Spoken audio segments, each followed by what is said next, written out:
بسم اللہ الرحمن الرحیم۔ السلام علیکم۔ اگر آپ انٹرنیٹ پہ جائیں اور مختلف دینی ویب سائٹس پہ لوگوں کے سوالات دیکھیں، خود ہمیں اس کا شب و روز تجربہ ہوتا ہے، لوگ مختلف معاملات میں مذہبی رہنمائی کے لیے ہم سے رابطہ کرتے ہیں، ان میں سب سے زیادہ مسائل خاندان اور میاں بیوی کے رشتے سے متعلق ہوتے ہیں۔ شوہر غصے میں طلاق دے بیٹھا ہے، میاں اور بیوی کے درمیان یہ تنازع ہے کہ وہ نوکری کر سکتی ہے کہ نہیں کر سکتی، میاں اور بیوی کیا والدین کے ساتھ جوائنٹ فیملی سسٹم میں رہیں، بیوی الگ گھر کا مطالبہ کر رہی ہے، بچوں کی پیدائش کے بارے میں اختلاف رائے واقع ہو چکا ہے، میاں بیرون ملک جا کے تعلیم حاصل کرنا چاہتا ہے، بیوی اپنے ملک پر اپنے والدین کو چھوڑنا نہیں چاہتی۔ اس طرح کے 20 مسائل ہیں جو شب و روز نوجوان مسلم میرڈ کپلز کی جانب سے موصول ہوتے ہیں، اور یہی وہ مسائل اور تنازعات ہیں جس کی وجہ سے بالآخر خاندان کا ادارہ تباہی اور بربادی کی طرف جا رہا ہے۔ میرا نوجوانوں کے ساتھ انٹریکشن رہتا ہے اور میں ان مسائل کو براہ راست سنتا ہوں، سمجھتا ہوں، تو اس کچھ عرصے میں ایک آئیڈیا ذہن میں ڈیولپ ہوا، اور مجھے لگتا ہے کہ اگر اس آئیڈیا میں مزید تنقیح کی جائے، مزید اس کو ریفارم کیا جائے، تو وہ شاید مستقبل میں کسی بہتری کا سبب بن سکتا ہے۔ وہ آئیڈیا یہ ہے کہ ہر وہ مرد اور عورت مسلمان جو شادی کرنا چاہتے ہیں، شادی میں نکاح کے وقت ایک ہوتا ہے نکاح نامہ جس پہ آپ دستخط کرتے ہیں، اگرچہ اس میں بھی ایک خانہ ہوتا ہے جس میں پہلے سے ہی لکیریں پھیر دی جاتی ہیں کہ کوئی شرائط، کوئی کنڈیشنز، کوئی آبلیگیشنز، کوئی کمپلسری ڈیوٹیز آپ عائد کرنا چاہ رہے ہیں تو اس میں لکھ دیں، لیکن ہمارے ہاں وہ اس پہ لکیر پھیر دی جاتی ہے، اس لیے کہ محسوس یہ ہوتا ہے کہ اس موقع پر اگر آپ کسی چیز کی ڈیمانڈ کریں گے تو گویا یہ رشتے کی ابتدا ہی میں ایک نوعیت کی دراڑ پیدا کرنے کی کوشش ہے۔ میرے نزدیک یہ بہت غلط رویہ ہے اور یہ بہت غلط روایت ہے۔ اس روایت کو ریوائیو ہونا چاہیے، اور یہ ریویژن نکاح نامے میں بھلے نہ ہو، اس کی ایک تہذیبی شناخت اور حیثیت اب بن چکی ہے، لیکن ہر مرد اور عورت کو الگ سے ایک باہمی ایگریمنٹ سائن کرنا چاہیے۔ گویا نکاح سے پہلے ایک ایگریمنٹ، چاہے وہ لیگل ڈاکومنٹ ہو، اس پر آپ کچھ لوگوں کو وٹنسز بنائیں، وہ ایگریمنٹ ہے جو لڑکے اور لڑکی کے درمیان سائن ہونا چاہیے۔ اس ایگریمنٹ میں کچھ بنیادی باتیں ہیں جو طے ہونی چاہیے۔ مثلا ایک بات کہ شوہر اس میں یہ لکھے کہ میں اگر کبھی جذبات، رد عمل، مغلوبیت، کسی ڈپریشن میں آ کر طلاق کا لفظ کہہ دیتا ہوں تو وہ طلاق میری کنسیڈر نہ کی جائے اس وقت تک جس وقت تک میں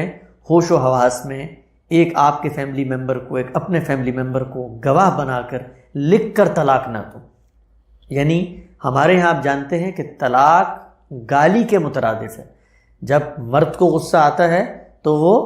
گالیاں دے رہا ہو تو ساتھ طلاق کا لفظ بھی کہہ دیتا ہے، اور اس کے بعد سر پکڑ کے رو رہا ہوتا ہے کہ نہیں، میرا مقصد تو طلاق دینا نہیں تھا، میں تو غصے میں اس کو میں سبق سکھانے کے لیے کہہ رہا تھا کہ میں تمہیں یہ بھی کر سکتا ہوں، تو خدا را میری طلاق جو ہے اس کو واپس کروائیے، میں تو طلاق نہیں دینا چاہتا۔ تو اس لیے یہ ضروری ہے کہ آپ پہلے یہ صراحت کر دیں کہ میرے منہ سے کبھی یہ فضول لفظ اگر نکلتا ہے تو اس کو میں یہ کہہ رہا ہوں، میرا بیان یہ ہے، اس وقت تک کنسیڈر نہ کیا جائے جس وقت تک میں نارمل حالات، نارمل رویے میں آپ کے پیرنٹس اپنے پیرنٹس کو گواہ بنا کر طلاق کا معاملہ نہ کروں تو میری طرف سے ہر طلاق نل وائٹ ہے۔ یہ معاہدہ ہونا چاہیے، اور جس وقت کبھی غصے میں، کبھی رد عمل، کبھی غضبناک ہو کر کوئی آدمی یہ کہہ دے تو پھر اس کو رجوع کرنا چاہیے، اور بلکہ اس ایگریمنٹ میں یہ بھی لکھا ہونا چاہیے کہ اگر میں یہ غلطی کر بیٹھوں تو اس کا یہ جرمانہ ہے جو میں ادا کروں گا۔ اس میں یہ بھی لکھنا چاہیے کہ میں اپنے اوپر یہ لازم کرتا ہوں، قسم کھاتا ہوں کہ میں یا تو پھر اتنے روزے رکھوں گا، یا اتنا تاوان ادا کروں گا، اتنا مجھ پہ جرمانہ آپ عائد کر سکتی ہیں، میں آپ کو پے کروں گا اگر میرے منہ سے لفظ نکل جاتا ہے۔ آپ دیکھیں اگر آپ یہ کریں گے تو اس سے وہ جو مرد ہے اس کے پیش نظر بھی یہ ہوگا کہ میں غصے میں جو گالی کی جگہ طلاق کا لفظ استعمال کرنا چاہ رہا ہوں کہ کوئی فائدہ نہیں ہے، بلکہ الٹا مجھے نقصان ہی ہوگا، اور اس سے وہ امیڈیٹ ریئیکشن جس سے خاندان ٹوٹ جاتے ہیں ان کو بھی بچانے کا ایک سد باب اور ذریعہ بن۔ اسی طرح یہ بات کہ شادی کے بعد بیوی کہاں رہے گی، یہ بات بھی طے ہونی چاہیے، شادی سے پہلے طے ہونی چاہیے، شادی کے بعد نہیں طے ہونی چاہیے، پہلے طے، کیونکہ پہلے آپ جانتے ہیں، اپنی آمدن جانتے ہیں، اپنے والدین کے حالات جانتے ہیں، کیا وہ بوڑھے ہیں، کیا وہ اکیلے ہیں، کیا وہ بے سہارا ہیں، کیا آپ ہی اکیلے آدمی ہیں، اگر ہیں تو بیوی کو پہلے بتائیے، لکھیے اس کے اندر کہ میں جوائنٹ فیملی سسٹم میں رہوں گا۔ یہ بات کہ حالات ہمیشہ ایک سے نہیں رہتے، تو یہ استثناءات ہر جگہ ہوتے ہیں، لیکن ایک اوور آل اورینٹیشن شادی سے پہلے کیا تھی، اس کو واضح ہونا چاہیے۔ یہ بات ٹھیک ہے کہ آپ پہلے ہو سکتا ہے علیحدہ گھر میں رہتے ہوں، لیکن حالات ایسے پیدا ہو جائیں کہ بیوی کو لے جانا پڑے، تو اس وقت پھر آپ گفتگو کریں گے، کنونس کریں گے کہ ٹھیک ہے، میں نے آپ سے معاہدہ تو یہی کیا تھا، اب آپ کے پاس اختیار ہے، آپ میرا ساتھ دینا چاہیں تو بڑی اچھی بات ہے۔ یہ بھی لکھا ہونا چاہیے، پہلے سے طے ہونا چاہیے کہ بیوی ساتھ انڈیپینڈنٹلی رہے گی یا ان لاس کے ساتھ رہے گی۔ اسی طریقے سے تیسری چیز یہ بھی طے ہونا چاہیے ہے کہ بچے کی پیدائش کی پلاننگ دونوں باہمی مشاورت سے کریں گے، اور اس کے لیے دونوں کی لائف اورینٹیشن کیا ہے۔ کیا لڑکے کو فوراً اولاد کی خواہش ہے تو پھر وہ بتا دے وہاں پر کہ میں تو چاہتا ہوں کہ جلد از جلد اولاد پیدا ہو، اور خاتون یہ کہنا چاہتی ہے کہ نہیں، میرے ہاں تو اس وقت یہ میچورٹی کی صورتحال نہیں ہے، میں تو ابھی زندگی کو انجوائے کرنا چاہتی ہوں، حالات کو دیکھنا چاہتی ہوں، پھر کو جا کے پلاننگ کروں گی، تو وہ اپنی اس خواہش کو پہلے بیان کرے۔ اگر آپ یہ کام نہیں کریں گے تو آنے والے چند دنوں کے اندر یہ تنازع شروع ہو جائے گا۔ آپ کے ان لاز آپ سے بچے کی پیدائش کا مطالبہ کر رہے ہوں گے کہ پوتوں پوتیوں کو، نواسے نواسوں کو کھلائیں، اور آپ جو ہیں وہ بھی شادی ہوئی ہوگی اور زندگی جو ہے وہ جھگڑے اور الجھنوں اور اجیرن جو ہے وہ بن جائے گی۔ تو یہ بھی طے ہونا۔ اسی طرح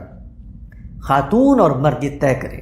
ان کی over all educational social back ground کیا ہے، کیا وہ بچپن سے اس پیشن کے ساتھ آگے بڑھے ہیں کہ کسی فیلڈ میں اپنا نام کمائیں، آگے بڑھیں، کام کریں۔ مثلا خاتون نے بچپن سے محنت کی اور اس کا میرٹ پہ ڈاکٹر کی یا میڈیکل میں داخلہ ہوا، وہ ڈاکٹر بن گئی، اب وہ آئیے شادی کر کے آپ کہتے ہیں نہیں تم نے باہر جا کے ملازمت نہیں کرنی، تو یہ پہلے طے کریں، کیونکہ تعلیم تو پہلے سے موجود ہے نا۔ پہلے لکھیں کہ میں ڈاکٹر ہوں، میں نوکری کرنا چاہتی ہوں، نوکری میں یہ الجھنیں پیدا ہو سکتی ہیں، اس کنڈیشن کے ساتھ شادی کر رہی ہوں کہ آپ اس کے ساتھ ایڈجسٹ یا مینج کریں۔ تو یہ میں نے بہت ہی مختصر چند چیزیں بتائی ہیں۔ ہر آدمی اپنے حالات سے، اپنے پس منظر کے لحاظ سے، اپنی معیشت کے لحاظ سے اس طرح کی کنڈیشنز کو میچولی ایک دوسرے سے شیئر کر سکتا ہے، اور باتیں ہوا میں رہ جاتی ہیں۔ جو کاغذ پہ لکھی ہوئی بات ہے، اللہ کی ہدایت بھی یہی ہے کہ چیزوں کو طریقے کے ساتھ قلم بند کریں، لکھیں،